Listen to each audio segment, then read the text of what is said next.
Have you ever felt like you've spent your entire life taking care of everyone else? Your children, your grandchildren, maybe even your friends, always being there for them, giving your time, your energy, your love. But what about you? When was the last time you took a moment to think about what you really want in life? It's easy to fall into the habit of serving others, especially when you've spent years doing it.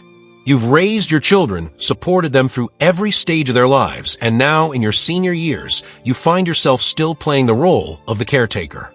Whether it's helping with the kids, offering financial support, or simply being there emotionally for your family, it feels like you're always in the background, always putting others first. But here's the thing, this isn't a sustainable way to live. And deep down, you know it. You can't continue to pour from an empty cup. At some point, you have to ask yourself, when was the last time I truly lived for me? This constant cycle of putting your children's and loved ones' needs above your own can leave you feeling drained, unappreciated, and disconnected from your own desires and happiness. The years have gone by, and somewhere along the way, you might have forgotten what it feels like to focus on yourself. I'm sure you've had moments where you felt you were giving everything, but still wasn't enough. Your health starts to suffer, your mental clarity fades, and your happiness seems distant. You feel like you've been stuck in a routine, putting others first, but in the process, losing track of what brings you joy. You're not alone in this struggle. Many seniors face the same dilemma. You've spent decades being there for everyone else, but now it's time to consider, what if it's your time to live for you? So let's take a moment to reflect. How many times have you sacrificed your own happiness for the sake of others? And what would your life look like if you started living on your own terms, free from the constant demands of others? Before we move on, if this message is resonating with you so far, I'd love for you to take a moment to hit that like button. It's quick, and it helps others just like you find these tips. If you know someone who could benefit from this video, please feel free to share it with them as well. And if you want to make sure you never miss helpful videos like this one, don't forget to subscribe and click the notification bell. It's simple, and you'll always be the first to know when we share more ways to live a more fulfilling life. Thank you so much for your support, and let's dive back in. For many years, I found myself always putting others first, particularly my children. I didn't mind at first. I enjoyed helping them, being there for them. But as time went on, it became more and more demanding. I started feeling like my entire existence was tied to their needs. Every day felt like I was giving pieces of myself away, and I barely had anything left for me. It wasn't just about physical exhaustion, it was the emotional and mental toll. I was constantly stretched thin, trying to keep up with everything, yet never truly having the chance to enjoy life for myself. Every time I thought about doing something I loved, like reading a book or taking a walk, I felt guilty. There was always someone needing my attention, asking for my help, and in the back of my mind, I thought, how can I possibly take time for myself when they need me so much? But over time, I realized something. Despite my best efforts, I was starting to lose touch with who I was. I couldn't remember the last time I made a decision based on what I wanted. It was as if I had become invisible to myself. I was always the one people could count on, but no one was asking how I was doing. I began to feel more and more disconnected from myself. My energy was drained, and I found it harder to do the things that once brought me joy. I knew I had been neglecting myself, but I didn't know where to start.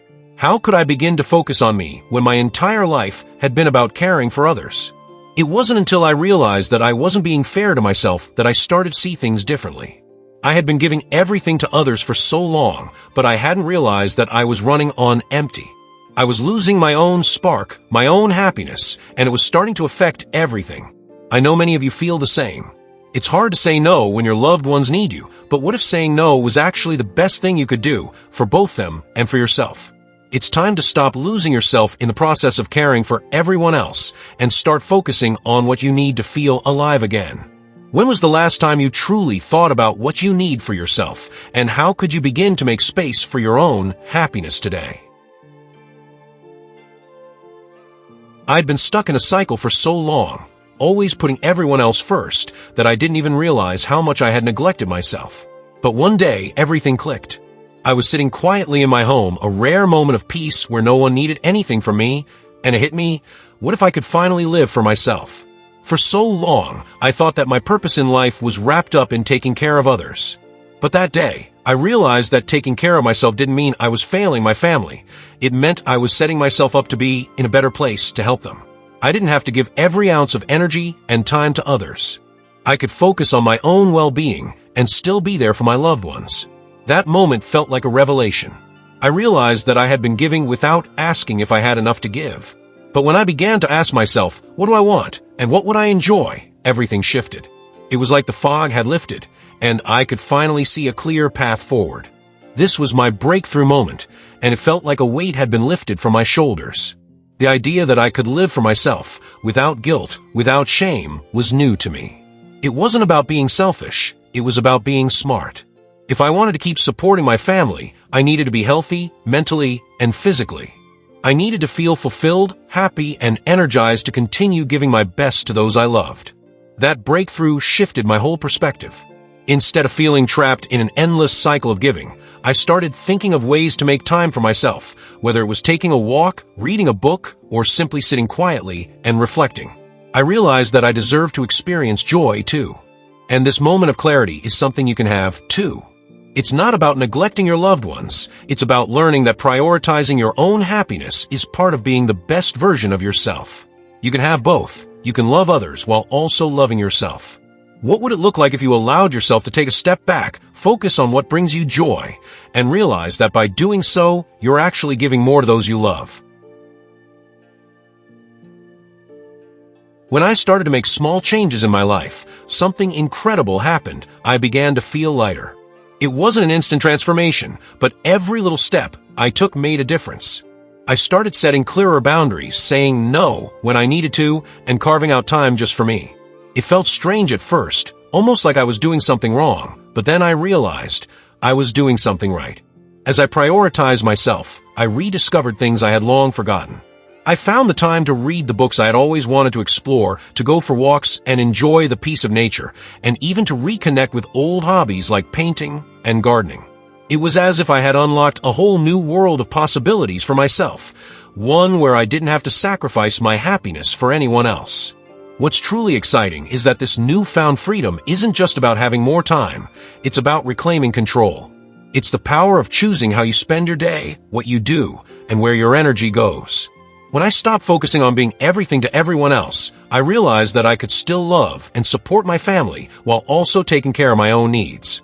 In fact, it made me a better parent, grandparent, and friend because I had more to give. This journey toward independence didn't just improve my well-being, it changed how I saw the world. I began to believe that I was worthy of happiness, not just as a caretaker, but as an individual. This shift in mindset gave me confidence, and with that confidence came more joy, more energy, and a deep sense of fulfillment. And here's the best part. You don't have to wait years to experience this. The solution is simple. Start small. Start with a few minutes each day to do something that makes you happy. Set a boundary with a family member. Take time to reflect or even indulge in a small hobby you've been putting off. The more you invest in yourself, the more you'll discover just how much life has to offer. You deserve to feel joy and satisfaction just as much as anyone else. And it's up to you to make that happen. Don't wait any longer. Start taking action today and watch how your life begins to change. What small step can you take today to begin reclaiming your time and prioritizing your happiness? I'll be the first to admit, embracing this new way of living wasn't easy. For all the excitement of the breakthrough moment, there were plenty of challenges along the way. After all, I had spent years being the one who always said yes, the one who was always there for everyone else. To suddenly start saying no, to start putting myself first, felt uncomfortable. In fact, at times it felt downright impossible. I remember the first few times I tried to set boundaries. I felt guilty. When my children asked for help, I hesitated. Would they understand? Would they feel abandoned or upset? The guilt weighed heavy on my heart. I felt like I was letting them down, and that old fear crept in, that I wasn't living up to my role as a parent or grandparent. There were moments when I found myself slipping back into old habits, thinking I could do it all. It wasn't until I felt physically drained and mentally exhausted that I realized I had to stop. I was trying to be everything to everyone, and it was draining me.